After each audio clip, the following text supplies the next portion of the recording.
ও দরিয়াপুরের মুসলিম জনতা, আজকে ফিলিস্তিনের মুসলমানকে মারতেছে বেঈমানেরা, কিন্তু বড় বড় রাষ্ট্রের দ্বারা দায়িত্বশীল আছে, বিশ্বের মুসলিম নেতারা চুপ বসে আছে, কোনো হুঙ্কার দিচ্ছে না, প্রতিবাদ করতেছে না। তার দায়িত্ব ছিল প্রতিবাদ করা, হুঙ্কার দেওয়া। তারা যদি তেল বন্ধ করে দিত, বেঈমানেরা ধসে দিত, কিন্তু তারা করে না। চেয়ারের লোভী আদালতেও মুসলিম নেতারা, আল্লাহর আদালতে তোমরা কেমনে রে জবাব দিবে? আদালতে কেমনে তোরা জবাব দিবি? তোরা কেমনে জবাব দিবি রে?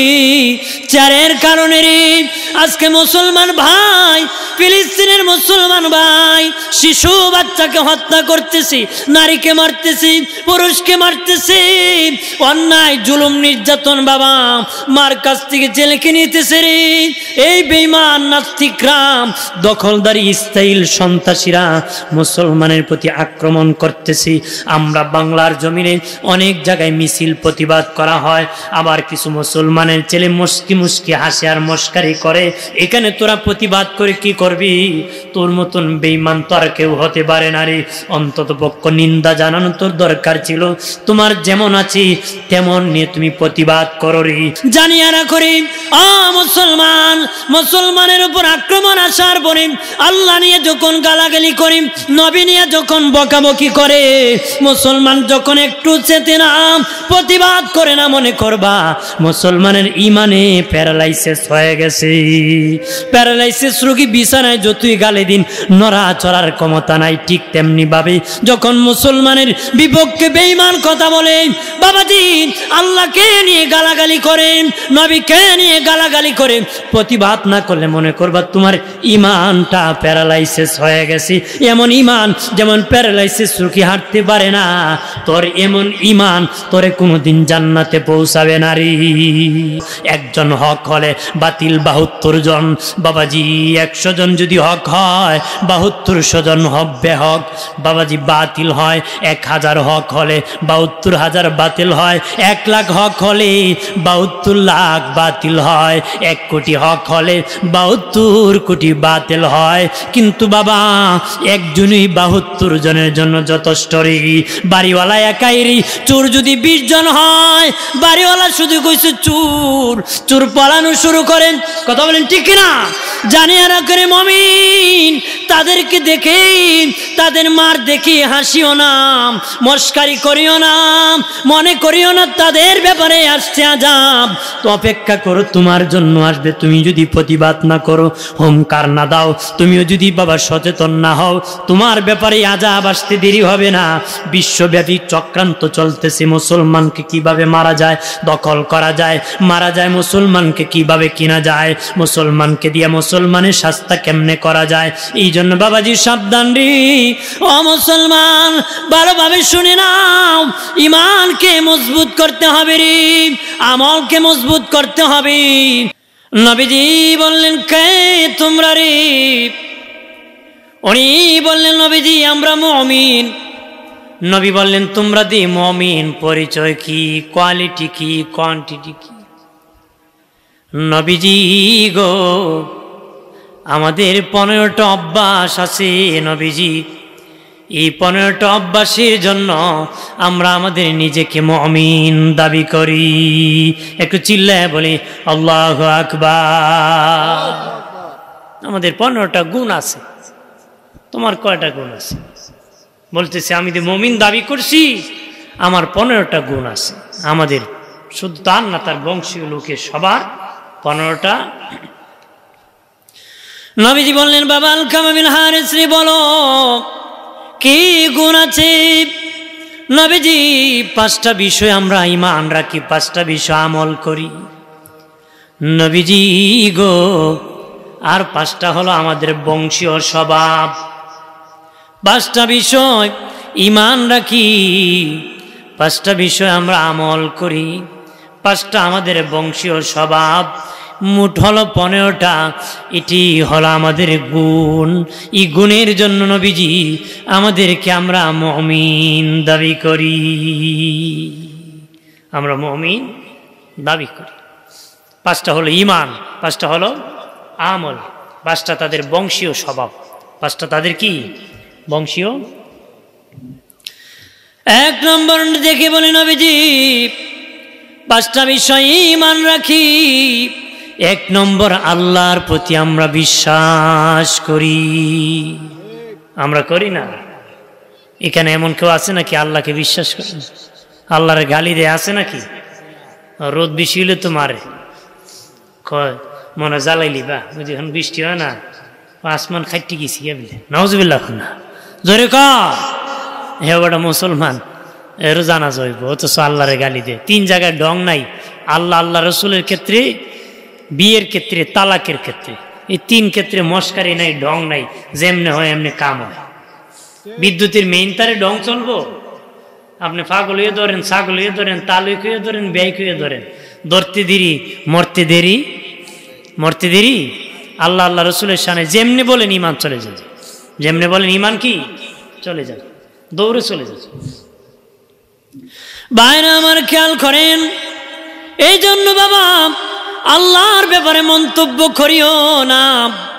আল্লাহর ব্যাপারে কথা বলতে সাবধানে, একজনে বলছে শুনে মুচকি হেসে দিও না, প্রতিবাদ করতে হবে রে বাবাজি, সেই জায়গা ত্যাগ করতে হবে, সমর্থন করা যাবে না।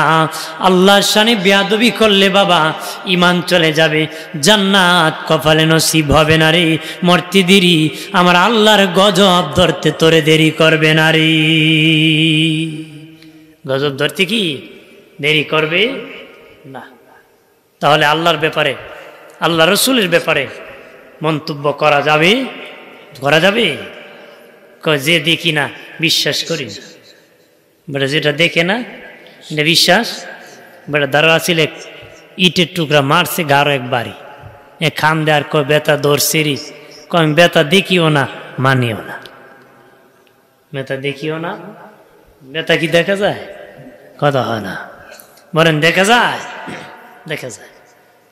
ইমাম ফখরুদ্দিন রাজি রহমতুল্লাহ আলা যারে পাইতেন জিজ্ঞেস করতেন আল্লাহ বিশ্বাস করো? ক বিশ্বাস করি। দলিল আছে? বলতো হুজুর আমরা তো সাধারণ মানুষ, আলেম ওলামার কাছ থেকে শুনছি, শুনিয়া ইমান আনছি, আমাদের কাছে কোনো দলিল নাই। এনি একদিন হাঁটতে হাঁটতে কৃষিকাজ জমিনে এক বয়স্ক মানুষ কৃষি কাজ করতেছে, ওনার কমিয়া ইমান আল্লাহরে বিশ্বাস করো? ক করি। ক তোমার কাছে দলিল আছে? ক দলিল আছে। ক আপনি বসেন, আমি বাড়িতে দলিল লই আই। বাড়িতে কি দলিল নিয়ে আই। তো ইমাম ফখরুদ্দিন রাজি রহমতুল্লাহ ভাবছে মনে হয় তার বাপ দাদা আলিম ছিল, পুরানো হয়তো একটা কিতাব ঘরে মনে আছে, আনবো। দেখে বেটা আইসে বাড়িতে, বরাক একটা বাঁশ মুডা লই আইছে। কি বাঁশ লই আইছে? বরাক বাঁশ। তা আইসে পরে কই মেয়া দলিল আনছো নি? আনছি তো। কই দলিল? কইডি দলিল? কয় যে কয় এত বড় আসমান বিনা খুঁটা আল্লাহ রাখছে, আল্লাহ চালাইতেছে, খাওয়াইতেছে, বাঁচাইতেছে, সূর্য উঠাইতেছে, ডুবাইতেছে, এইটা দেখে যে বিশ্বাস করে না, আমার দলিল খুঁজে এর জন্য বরাক বাঁশ ছাড়া আর কিছু নাই, এর জন্য বরাক বাঁশ ছাড়া কি কিছু নাই। হাজরিন, উনি তো টেস্ট করছে না কেন, অর্থাৎ উনি পরীক্ষা করছে মমিন যে তোমার কত বড় বিশ্বাস, সে জানে না। ইমাম ফখরুদ্দিন রাজি বলেন কত বড় বিশ্বাস, যে দলিল দরকার নাই, আসমান দেখি তুই আল্লাহ যা আছে বোঝা যায়। কথা হয় না। পৃথিবীর এমন কোন বেটা আছে নাকি নিয়া বুঝলেন বিনা কোটায় ঘর বানাইতো? ভিত্তিতে ঘর বানাতে পারবে? বিনা কোটায় আসমান, বিনা ফিলারে আল্লাহ আসমান দাঁড় করায় রাখছে। কথা কোন ঠিক কিনা? আমার বানের বাবাজি রানী, পৃথিবীর এমন কেউ আসেনি বাবাজি 70 বছর জামাতে নামাজ পড়ে ইবাদত তারে দিয়ে দিবেন, সে আপনাকে একটা জিব্বা দিবে রে। আছে? দিতে পারবো? চামড়া লাগাইবো, এটা টেস্ট ম্যাচ বুঝবো না। কথা হয় না, এটা কোনো কাজের থাকবো নাকি? বাবাজি 500 বছর ইবাদত করিয়া যদি কারো কদমে দেওয়া হয় 2টা চক্ষু দিতে পারবে না রে।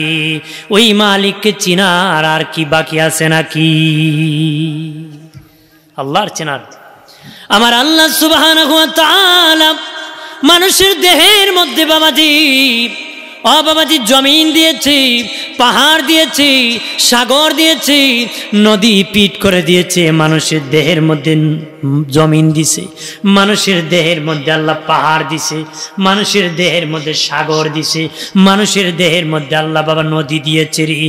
মানুষের দেহের মধ্যে বাবাজি জমিন কিভাবে দিয়েছি শুনে রাখো। এই পৃথিবী জমিন যখন আল্লাহ বানাইছে, জমিন টকবক করে, নড়াচড়া করে, জমিন স্থির হয় না। তখন আমার আল্লাহ পাহাড় বানাইছে, পেরেক বানাইছি। পাহাড় যখন পেরেক বানাইছি, জমিন স্থির হয়ে গেছে। আমার আল্লাহ বাবাজি আমাদের গুস্ত দিয়া জমিন বানাইছি, মানুষের দেহের মধ্যে গুস্ত দিয়া জমিন বানাইছি। গুস্ত স্থির হয় না, আঁকা বাঁকা হয়ে যায়। আল্লাহকে আমি পাহাড় দিব তোর দেহে হাড্ডি, হাড্ডি দিয়ে তোর জমিনকে আমি স্থির করে দিব। সুবহানাল্লাহ না? কারো হাড্ডি ভেঙে গেলে আঁকা বাঁকা ওই জায়গা গুস্ত হয় কি না? দেখবেন ব্যান্ডেজ করে সোজা করে দেখো সুজ হইব, এরপর কিছু বাঁকা থাকে, কথা হয় না? তার মানে তার পেরেক ভেঙে গেছিল, এই জন্য আঁকা বাঁকা হয়ে গেছে। আল্লাহ হাড্ডি দিয়ে পাহাড় বানাইছে, পেরেক, আর গুস্ত দিয়ে জমিন বানাইছে। এরপরে আমার আল্লাহ সুবহানাহু ওয়া তাআলা আমার আপনার দেহের মধ্যে সাগর দিয়েছি। দীর্ঘ 1 মাস সিয়াম সাধন করেছেন, বাবাজি রোজা রেখেছেন। দিনের বেলা বাবাজি সাগর যদি আল্লাহ না দিত, মানুষ মারা যেত, মানুষের জিহ্বা শুকিয়ে যেত রে, গলা শুকিয়ে যেত রে। তোমার আমার জিহ্বার নিচে এমন সাগর দিছে, 24 ঘন্টা পানি উঠতেছে। একটু চিল্লায় বলি আল্লাহু আকবার। অটোমেটিক জিহ্বার নিচ থেকে পানি উঠতেছে। রমজান মাসে রোজা রাখছে ঠিক, কিন্তু এটার নিচে কেউ পানি ভরে রাখে নাই, কিন্তু উঠতেছে। আল্লাহকে এটা এমন সাগর দিছি, জীবনও শুকাইতো না। সুবহানাল্লাহ না? পৃথিবীর এমন কোন কারিগর আছে নাকি এখানে তলাতে কিছু নাই, এখানে কিছু নাই, কিন্তু পানি উঠতেছে। পানি কি জিহ্বা শুকাইতেছে, এটা ভিজাইতেছে, গলা শুকাইতেছে, জিহ্বা গলারে ভিজাইতেছে। সুবহানাল্লাহ না? এরপরে আমার আল্লাহ নদী দিয়েছে 2 চোখের মধ্যে, মেডিসিন দিয়েছে বাবাজি। তুমি রাস্তা দিয়ে হাঁটবারে, ওই চোখের মধ্যে যখন ধুলা পড়বি, তোমার পাতিগুলা একটু নাড়া দিবে, উপত করবি, নিজ করবি, ওই মেডিসিন ক্লিন করে পরিষ্কার করে দিবে, তোমার চোখের ময়লা দূর হয়ে যাবে। তাহলে আল্লাহ চিনার অনেক কিছু আছে। সুবহানাল্লাহ না? আর জোরে কর। বাইরে আমার খেয়াল করেন ভালোভাবে। আলকামা বিন হারিস বলেন, নবীজি ও মায়ের নবী, 1 নম্বর আল্লাহর প্রতি বিশ্বাস করি, 2 নম্বর আমরা নামাজ পড়ি, 2 নম্বর আমরা আখিরাতের প্রতি বিশ্বাস করি। ঈমান বলেছে 1 নম্বর আমরা আল্লাহর প্রতি বিশ্বাস করি, 2 নম্বর আখিরাতের প্রতি বিশ্বাস করি, 3 নম্বর নবী রাসূলগণের প্রতি বিশ্বাস করি, তাকদীরের প্রতি বিশ্বাস করি, আসমানি কিতাবের প্রতি বিশ্বাস করি, ফেরেশতার প্রতি আমরা বিশ্বাস করি। নবীজি এই বিষয়ে আমরা ঈমান রাখি। সুবহানাল্লাহ না? জোরে কর। আল্লাহর প্রতি, আসমানি কিতাবের প্রতি, নবী রাসূলের প্রতি, আসমানি কিতাবের প্রতি, আখিরাতের প্রতি। সুবহানাল্লাহ বলেন, জোরে বলি। এই 5টা বিষয় আমরা ঈমান রাখি নবীজি, আর 5টা বিষয় আমরা আমল করি। 1 নম্বর নবীজি আমরা বেশি বেশি করে কালেমার জিকির করি, আমরা বেশি বেশি করে উঠতে বসতে খাইতে কালেমার জিকির করি, কালেমার জিকির করি, লা ইলাহা ইল্লাল্লাহ জিকির করতে থাকি। মুসা নবী ওপার যখন বেঈমানের কাছ থেকে মুক্তি পেয়ে গিয়েছিলেন, আল্লাহকে বলেছিলেন, মালিক একটা জিকির শিখে দাও, যে জিকির করলে তুমি খুশি হয়ে যাবা গো। আল্লাহ বলেন, মুসা বেশি বেশি করে লা ইলাহা ইল্লাল্লাহর জিকির করো। মুসা নবী বলে, আল্লাহ এটা তো অনেক পুরাতন জিকির, একটা নতুন জিকির শিখায় দাও না গো মালিক। আল্লাহ বলেন, এ মুসা এমন জিকির তোমাকে বলে দিয়েছি, এটা এমন পুরাতন জিকির, এই জিকির এমন বাড়ি, ওই জিকির যদি এক পাল্লায় রাখা হয়, তামাম পৃথিবী আর এক পাল্লায় রাখা হলে আমার ওই জিকিরের ওজন বেশি হয়ে যাবে। প্রাণের আল্লাহ রে কোথায় গেলে পাবো তোমারে, প্রাণের মাওলা রে কেমনে ডাকিলে পাবো তোমারে। বন্দী হইলাম শয়তানের জালে, দিন কাটাইলাম হেলে দোলে, বন্দী হইলাম শয়তানের জালে, দিন কাটাইলাম হেলে দোলে। আমার জীবন মরণ দিলাম তোমারে, আমার জীবন মরণ দিলাম তোমারে, প্রাণের আল্লাহ রে কোথায় গেলে পাবো তোমারে, প্রাণের মাওলা রে কেমনে ডাকিলে পাবো তোমারে।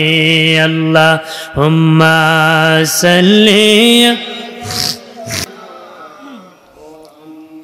আলা আলি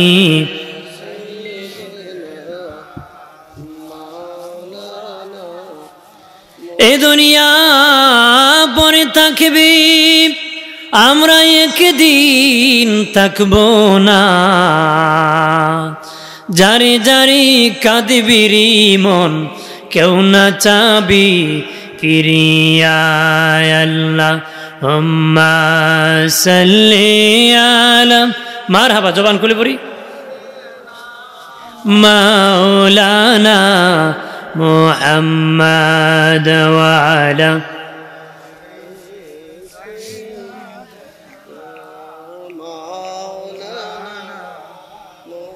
আমার প্রাণের দুস্থ বুজুর্গরা খেয়াল করেন, ভালোভাবে খেয়াল করো বাবাজি।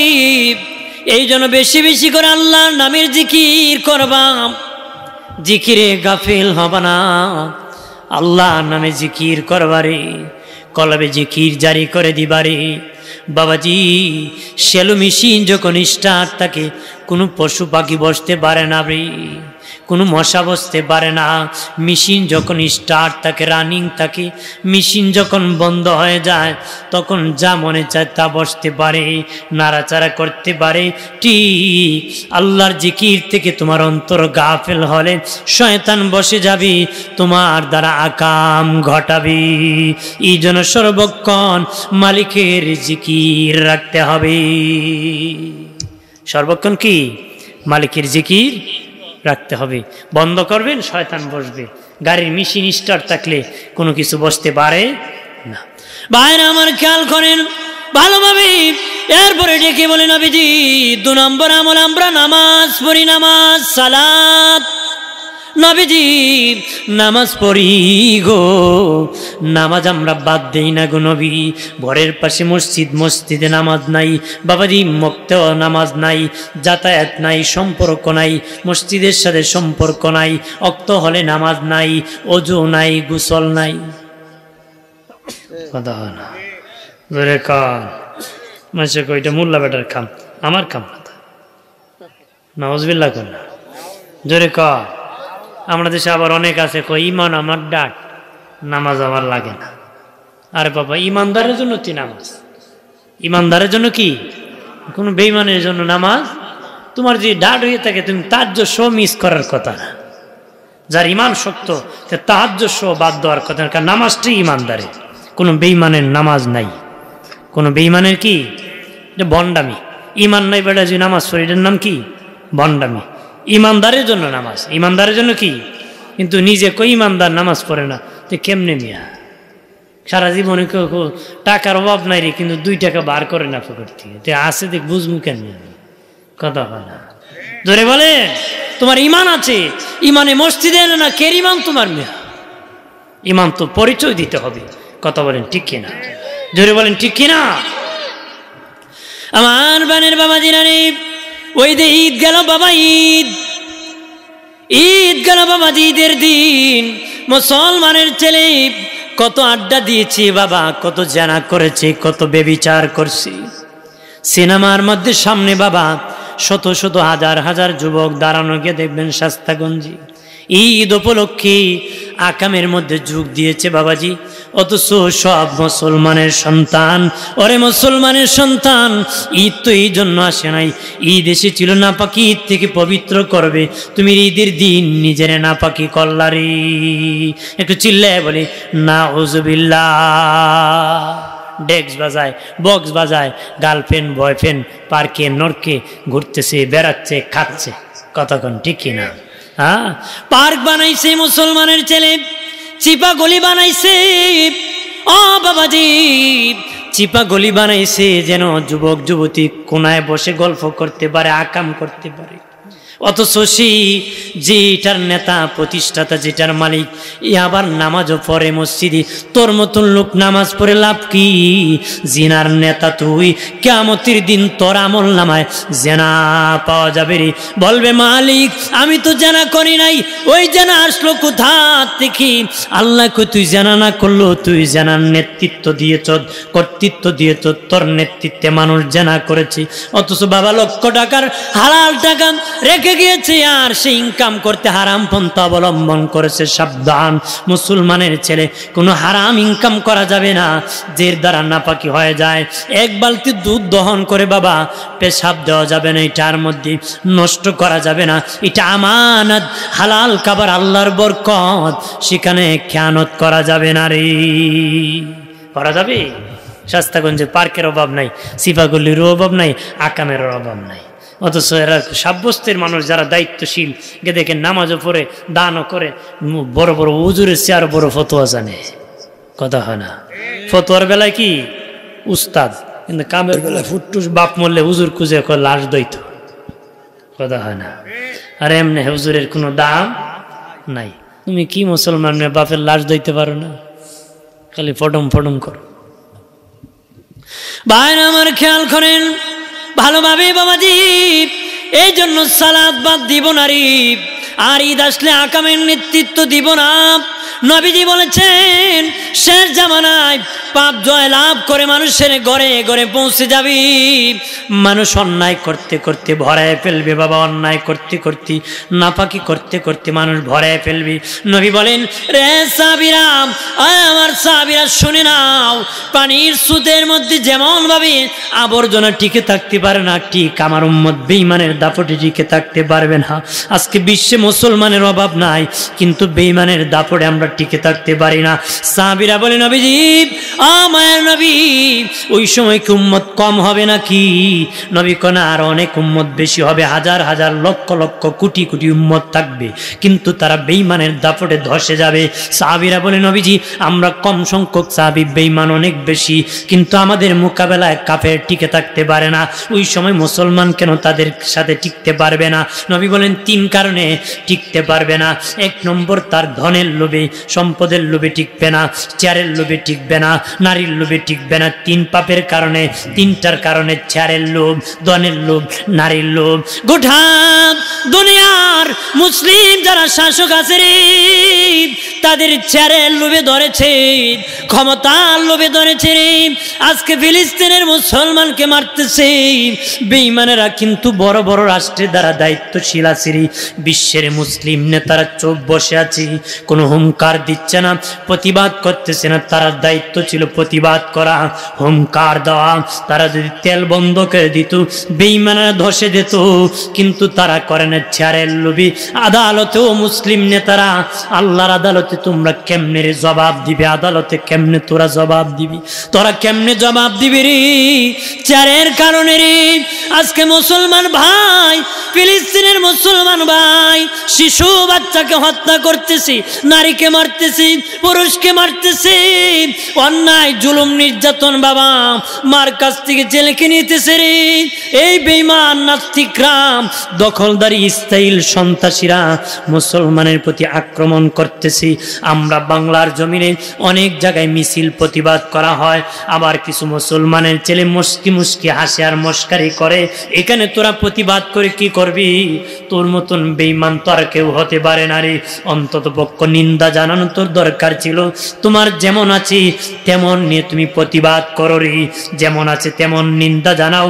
হয়তো কথা বলো না, অথবা হাত দিয়ে আক্রমণ করো, মুখ দিয়া করো না, অথবা হাত দিয়া করো, না পারলে অন্তর দিয়া করো রে।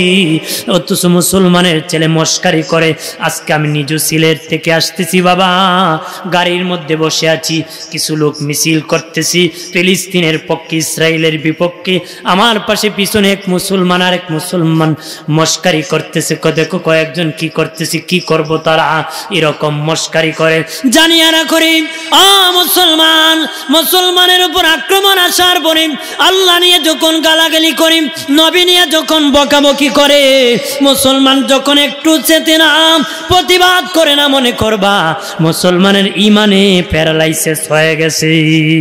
প্যারালাইসিস রোগী বিছানায় যতই গালে দিন নড়াচড়ার ক্ষমতা নাই। ঠিক তেমনি ভাবে যখন মুসলমানের বিপক্ষে বেঈমান কথা বলে, বাবাজি আল্লাহকে নিয়ে গালাগালি করেন, নবীকে নিয়ে গালাগালি করে, প্রতিবাদ না করলে মনে করবা তোমার ইমানটা প্যারালাইসিস হয়ে গেছে।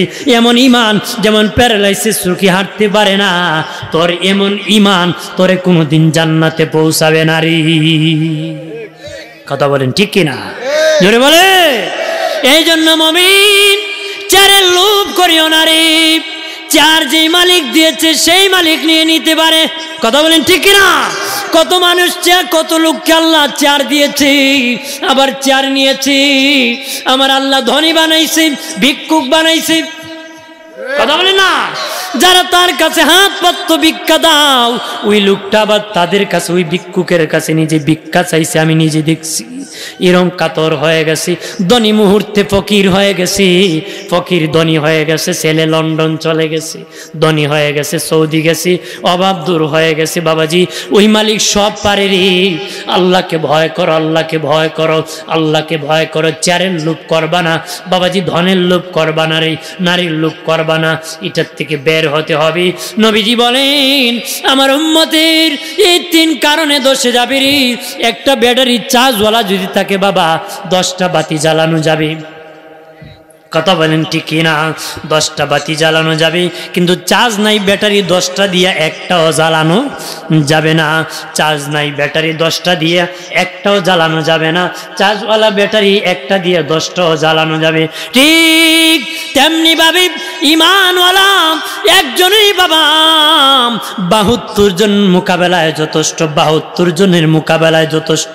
একজন হক হলে বাতিল 72 জন। বাবাজি 100 জন যদি হক হয়, 7200 জন হবে হক। বাবাজি বাতিল হয় 1000 হক হলে, 72,000 বাতিল হয়। 1 লাখ হক হলে 72 লাখ বাতিল হয়। 1 কোটি হক হলে 72 কোটি বাতিল হয়। কিন্তু বাবা একজনই 72 জনের জন্য যথেষ্ট রে। বাড়িওয়ালা একাই রে। চোর যদি 20 জন হয়, বাড়িওয়ালা শুধু কইছে চোর, চোর পালানো শুরু করেন। কথা বলেন ঠিক কিনা? জানিয়া না করে মুমিন তাদেরকে দেখে, তাদের মার দেখে হাসিও না, মস্কারি করিও না, মনে করিও না তাদের ব্যাপারে আসছে আযাব। তো অপেক্ষা করো, তোমার জন্য আসবে। তুমি যদি প্রতিবাদ না করো, হুঙ্কার না দাও, তুমিও যদি বাবা সচেতন না হও, তোমার ব্যাপারে আযাব আসতে দেরি হবে না। বিশ্বব্যাপী চক্রান্ত চলতেছে, মুসলমানকে কিভাবে মারা যায়, দখল করা যায়, মারা যায়, মুসলমানকে কিভাবে কিনা যায়, মুসলমানকে দিয়ে মুসলমানের শাস্তা কেমনে করা যায়। এই জন্য বাবাজি সাবধান রে ও মুসলমান, ভালোভাবে শুনে নাও। ইমানকে মজবুত করতে হবে রে, আমলকে মজবুত করতে হবে। আলকামা বিন হারিস বলে নবীজি 1 নম্বর কালেমার জিকির করি, 2 নম্বর আমরা সালাত পড়ি, নামাজ পড়ি, 3 নম্বর আমরা রোজা রাখি, 4 নম্বরে নবীজি আমরা হজ ফরজ হলে হজ আদায় করি, 5 নম্বরে আমাদের যাকাত ফরজ হলে আমরা যাকাত আদায় করি। সুবহানাল্লাহ না? আমল কয়টা? 1 নম্বরে কালেমার জিকির করি, 2 নম্বর আমরা নামাজ পড়ি, 3 নম্বর আমরা রোজা রাখি, 4 নম্বর আমরা হজ করি, 5 নম্বর আমরা যাকাত দেই। কয়টা? যেরকম কয়টা? 5টা। রোজা হইলে মানুষ মনে করে যে বিপদ আইছে, আর যাকাত ফরজ হইলে মানুষ জরিমানা মনে করে। নাউজুবিল্লাহ কইনা ধরে বলে।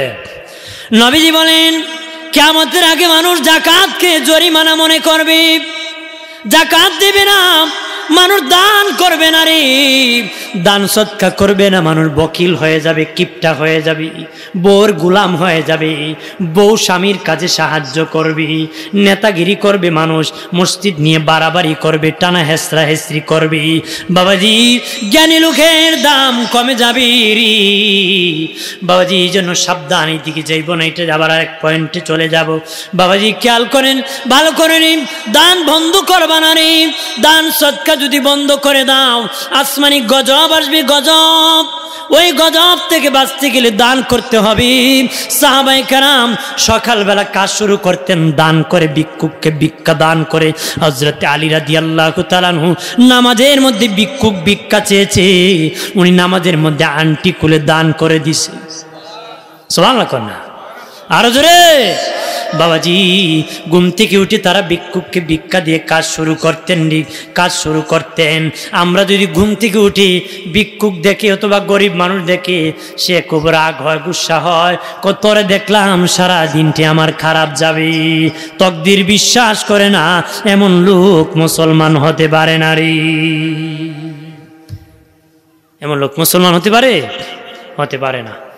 ভিক্ষুক দিকে আসছে, তোরে দেখলাম ঘুম তুইটে আমার আর একটা দিন যাই পড়ি, এটা কোনো মুসলমানের বিশ্বাস হতে পারে?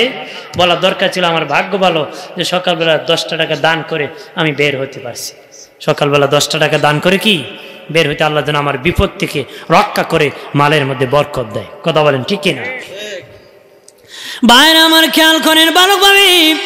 ও বাবাজি মসজিদে দান করবেন, ইমামদেরকে হাদিয়া দিবেন, বাবাজি গরিব মানুষকে দিবেন, অসহায় মানুষকে দিবেন।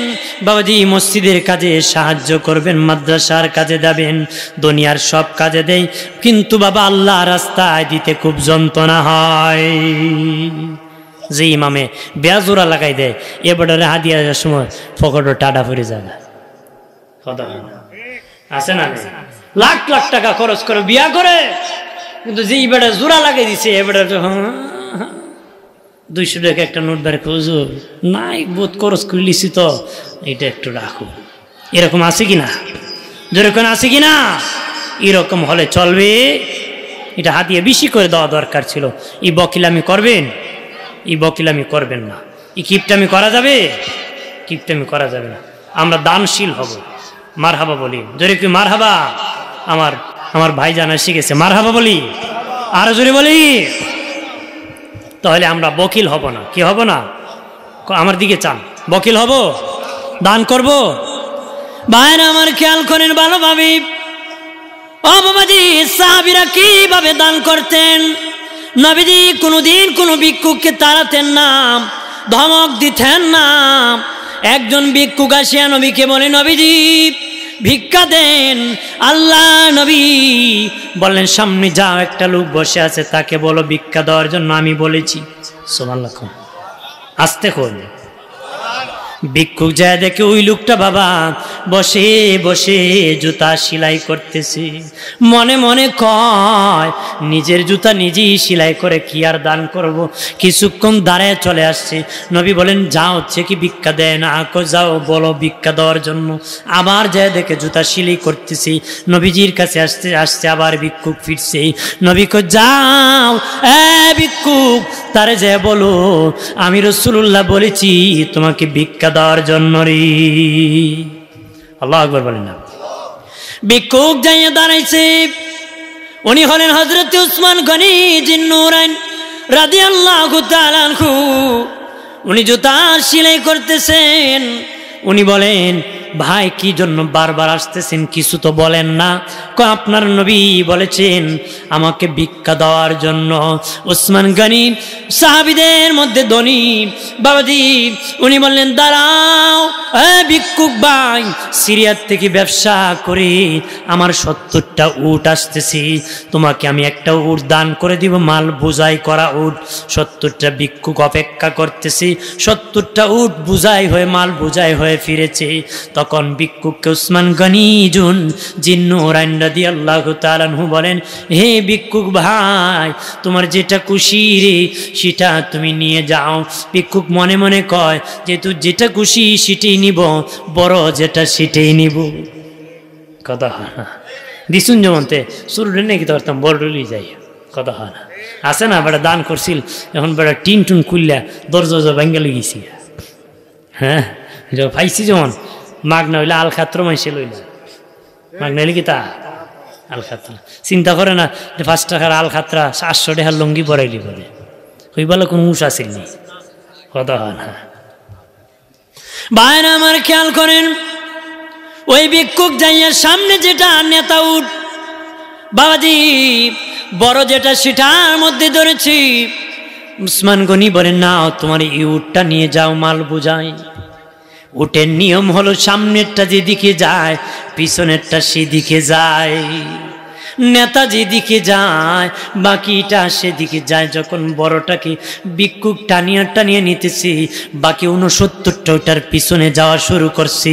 ভিক্ষুক উসমান গনি ভাই, তোমার 69টা উট আটকাও। উসমান গনি বলেন, হ্যাঁ ভিক্ষুক ভাই, তোমাকে আমি বলেছি যেটা তোমার খুশি সেটা তুমি নিয়ে যাও। যেহেতু তুমি বড়টা নিয়ে গিয়েছো, ওটার সাথে বাকি 69টা যাওয়া শুরু করেছে। আগেরটা তো দিয়েছি, এটার পাশনে বাকি 69টা যেহেতু যাওয়া শুরু করছে, আমি উসমান গনি বাকি 69টা তোমাকে দান করে দিয়েছি। সুবহানাল্লাহ বলি। আর হলো দানশীল, দান করতেন। আমরা হইলে হলেন বেটা তোরে ইসলাম দীক্ষা এলি তুই সামনে ধরতে যাই এখান থেকে, কথা হয় না, কথা হয় না। ধমক দিল নেই, ওই ইসলাম দীক্ষা ওকে নিতে গা তুমি আমারও শুদ্ধ হয়েছি। হ্যাঁ, কিন্তু বললেন যাও, আমি বাকিটা সবটা দিয়ে দিছি। মারহাবা বলি আর জোরে। ভাইরা আমার খেয়াল করেন ভালোভাবে। এরপরে প্রাণের বাবাজি, ও দুস্থ বুজুর্গরাম, বকিলামি করবো না রে। আমার আপনার দেহে আছে মাটি, মাটির স্বভাব হলো খেয়ে ফেলা। বাবা বাঁশ গাড়বেন খাই লিব, লোহা গাড়বেন খেয়ে ফেলবি। আমার আপনার দেহে মাটি থাকার কারণে কুস্বভাবের জন্ম হয়, খেয়ে ফেলা। টাকার নাম বাবাজি, যার কাছে যায় তার কথা কয়। কথা বলেন ঠিক কিনা বাবাজি? এটা মাটি থাকার কারণে কুস্বভাবের জন্ম হয় রে। এই জন্য ইসলাম দান করার বিধান রেখেছি, দান করার বিধান রেখেছে। দান করব, সদকা করব। আল্লাহ রাস্তায় দান করলে আযাব গজব থেকে বাঁচা যাবে রে, বিপদ আপদ থেকে আমার আল্লাহ রক্ষা করবে। হাতকে সংকীর্ণ করবা না, হাতকে ভরপুর করবা। শুধু নিজের হাতকে প্রশস্ত করবা না, সন্তানের হাতকে প্রশস্ত করবা। নিজে শুধু দান করবা না, ছেলেকেও বলবা তুমি দান করো বাবা, মেয়েকে বলবা মা তুমি দান করো। নিজের হাতকে শুধু খোলা রাখবা না, সন্তানের হাতকে খোলা রাখবা। নবী বলেন ওই হাতের চেয়ে ওই হাতের দাম বেশি, ওই হাতের চেয়ে ওই হাতের দাম বেশি বাবা। ওই হাত হলো ভিক্ষা, ওই হাত হলো দান, ওই হাত হলো ভিক্ষা, ওই হাত হলো দান। নবী বলেন দান করবা। দান কখন করতে পারবা? যখন তুমি ইনকাম করবা। ইনকাম করবা এই জন্য বাবা কাজ করতে হবে, নামাজ পড়ে ইনকাম করতে হবে। কার ঘরে যদি হালাল খাবার না থাকে বাবাজি, নামাজ পড়া যেমন ফরজ, হালাল ইনকাম করা তেমনই ফরজ। নবীজি বললেন বাবা আল খামা বিল হারিস, আমি রাসূলুল্লাহ 5টা আদেশ করব। ও দরিয়াপুরের মুসলিম জনতা, আশেপাশে কালকার চোখের মুসলিম জনতা ভালোভাবে শুনে নাও। আশেপাশে গ্রামের ভালো মুসলিম জনতা ভালো করে শুনে নাও। নবীজি 5টা আদেশ করলেন বাবা। সাহাবী শুনে নাও। 1 নম্বর, তুমি যেটা খেতে পারবা না, যেখানে খেতে পারবা না সেখানে তোমরা জমাইবা না। যেখানে খেতে পারবা না সেখানে তোমরা জমাইবা না। 1 নম্বর নবী বলেন যেখানে তোমরা খেতে পারবা না সেখানে তোমরা জমাইবা না, যেখানে খাইবা সেখানে তোমরা জমাইবা রে। দুনিয়ায় খেতে পারে না, জমানোর অভাব নাই। কোটি টাকা জমাইছে বাবা, টুস করে মরে গেছে, 2 টাকা তার কাজে আসে নাই। নবী বলেন, আমার উম্মতেরা, যেখানে তোমরা খেতে পারবা না রে, সেখানে তোমরা জমাইবা না। অমুক মরে গেছে, কি রাখছে কি নিছে, কিছুই নিতে পারে না। একটা কাম করছে, সুদকে, ঘুষকে, হারামকে জবরদখল করে কোটি টাকার সম্পদ দিয়ে গেছে, কবরে ধুনা স্টার্ট হয়ে গেছে। কবরে ধুনা কি স্টার্ট হয়ে গেছে। তাহলে যেটা জমাইছে এটা খাইতে পারছে না, খাইতে পারছে? নবীজি বলেন, যেখানে খাইবা সেখানে জমাইবা, আখিরাতে খেতে পারবা। এই জন্য বেশি বেশি করে দান করো, ইবাদত করো, এখানে জমাও। আল্লাহু আকবার বলেন না। এখানে কি, যেখানে খাইবা সেখানে জমাইবা। 2টা গেল না, 3। নবী বলেন, যেখানে তোমরা থাকতে পারবা না সেখানে বাসাবাড়ি বানাবা না। যেখানে থাকবা সেখানে বাসাবাড়ি বানাবা। যেখানে থাকবা সেখানে, অর্থাৎ দুনিয়ার বিল্ডিংয়ে থাকতে পারবা না, এটা বানিয়ে লাভ নাই।